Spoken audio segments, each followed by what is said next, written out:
Ana shu yerda o'tirganlar aytinglarchi, kim kiyimini o'zi yuvib dazmol qilib kelyapti? Qaysi birimiz?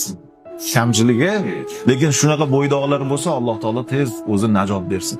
Hammamizni liboslarimizni ibodatga salohiyatli qilgan onalarimiz, ayollarimiz, qizlarimiz, nabira qizlarimiz hisoblanadi. Eng muhimi ayolimiz bo'ladi. Necha yillab kiyimimizni yuvadi. Bir rivoyat bor ekan.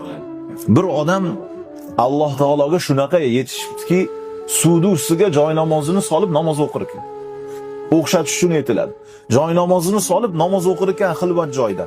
Alloh shunaqa sakinat maqom beribdi. Bir kun hech kimga aytmagan, kimga aytadi? Xotinga aytadi-da, kelib aytibdi. Onasi debdi, ha, joy namozni suvni ustiga solib sakinat bilan maza qilib namoz o'qiyapman. Alloh meni shunaqa avliyolardan qildi. Shunaqa bir karomatlarni berib qo'ydi desa, ha, meni ham duo qilib qo'ying, meni ham xizmatim bor degan ekan. Sen uyda o'tirsang, seni nima xizmat